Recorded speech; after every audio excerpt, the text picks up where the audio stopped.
Olá! Para quem está na pegada dos estudos para concurso já sabe, organização dos estados é matéria certa na prova. Nessa análise, a gente vai mergulhar nos artigos 25 a 28 da Constituição e destrinchar tudo o que precisa ser dominado para garantir aqueles pontos que fazem toda a diferença. O nosso roteiro de hoje está bem direto. A gente começa entendendo a autonomia dos estados, depois passa pelas competências e bens, dá uma olhada nos poderes legislativo e executivo e, no final, claro, aquele resumão para fixar o que é mais importante. Bora começar? Então vamos lá, pelo começo de tudo, a autonomia estadual. Para a gente entender como os estados funcionam, o ponto de partida é esse princípio, o da auto-organização. É a base de tudo que a gente vai ver. E tá aí, preto no branco. O artigo 25 diz que cada estado tem o poder de criar sua própria Constituição e suas próprias leis. Mas, atenção total nesse detalhe final. Observados os princípios desta Constituição. Ou seja, é uma autonomia, mas não é uma independência total. É uma liberdade que tem que andar na linha da Constituição Federal. Ok, entendemos que os estados têm autonomia. Mas na prática, o que eles podem fazer? O que é deles de fato? É exatamente isso que a gente vai desvendar agora. Essa é aquela pergunta que vale ouro em qualquer prova de direito constitucional. Se a gente for procurar na Constituição uma lista do que os estados podem fazer, não vamos achar. E aí, como é que a gente descobre? A resposta está nesse conceito aqui que é fundamental, a competência remanescente ou residual. A lógica é bem simples de pegar. A Constituição diz o que a União faz e o que os municípios fazem. Aquilo que sobra, desde que não seja proibido para eles, é competência dos estados. É quase uma regra de eliminação. Entender isso resolve muita questão de prova. Agora, um alerta de ponto quente. Um daqueles assuntos que as bancas de concurso simplesmente adoram cobrar. Dentro do que os estados podem fazer, tem um serviço específico que sempre aparece. Esse slide aqui tem que estar na ponta da língua. Serviço de gás canalizado. A competência é dos estados. Ponto. Eles podem explorar diretamente ou por concessão. Mas a pegadinha, a verdadeira casca de banana das provas, está na regulamentação. Tem que ser feita por lei. E é expressamente vedado usar medida provisória para isso. Caiu na prova algo sobre MP para gás canalizado, já sabe que a alternativa está errada. Beleza. Além do que podem fazer, os estados também têm coisas, eles têm bens. E o artigo 26 da Constituição vai listar quais são. Vamos dar uma olhada rápido.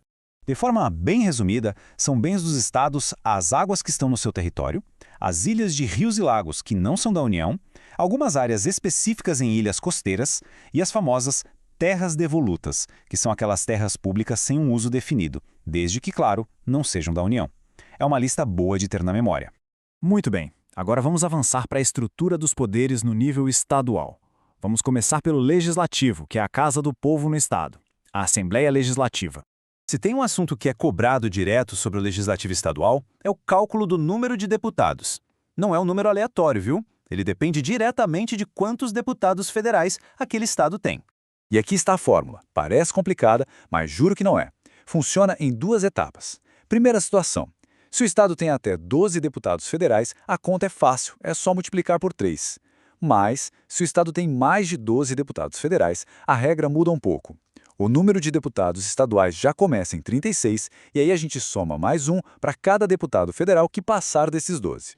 Vamos testar isso na prática como se fosse no dia da prova. Pensem rápido. Um estado com 15 deputados federais. Quantos deputados estaduais ele vai ter na Assembleia Legislativa? A resposta certa é 39. Vamos fazer a conta juntos. Os primeiros 12 deputados federais, a gente multiplica por 3, o que dá 36 estaduais. Como o estado tem 15 federais, sobraram 3. Para cada um desses 3 que passaram de 12, a gente soma mais um. Então, 36 mais 3, 39 deputados estaduais. Viu? Não é tão difícil assim. Além do número, outros pontos essenciais. O mandato deles é de 4 anos. O salário, que a gente chama de subsídio, tem um teto. Não pode passar de 75% do que ganha um deputado federal. E um detalhe muito importante, as regras de imunidades e inviolabilidades dos deputados federais valem para os estaduais também. É o que a gente chama de princípio da simetria para manter um padrão na estrutura dos poderes. Agora vamos para o outro lado, para o poder executivo, que no estado é chefiado pelo governador e pelo vice-governador, como diz lá o artigo 28. Esse quadro aqui é ótimo para revisar e comparar. Mandato dos dois, 4 anos. O subsídio, tanto dos deputados quanto do governador, quem fixa é a Assembleia Legislativa. A grande diferença, de novo pelo princípio da simetria, é que os deputados estaduais seguem as regras dos federais e o governador segue as regras do presidente da República. E muita atenção a uma mudança que teve. A data da posse do governador agora é dia 6 de janeiro. Chegamos na reta final, a hora de consolidar tudo. Vamos revisar aqueles pontos que são o puro suco do que cai em prova.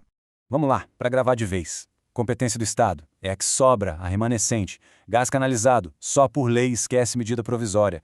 Cálculo dos deputados, regra do 3 até 12, depois soma 1 para cada extra. Subsídio deles, teto de 75% do federal. E a posse do governador, dia 6 de janeiro. Se esses 5 pontos estiverem frescos na memória, a chance de acertar as questões sobre o tema aumenta muito. Para a gente terminar, fica aqui uma reflexão. Toda essa organização não é só teoria para a prova. O jeito que as competências são divididas define quem cuida da nossa segurança, da nossa saúde, da educação, enfim, impacta diretamente a nossa vida. Pensar nisso ajuda a conectar o estudo da lei com o nosso dia a dia. Bons estudos e até a próxima!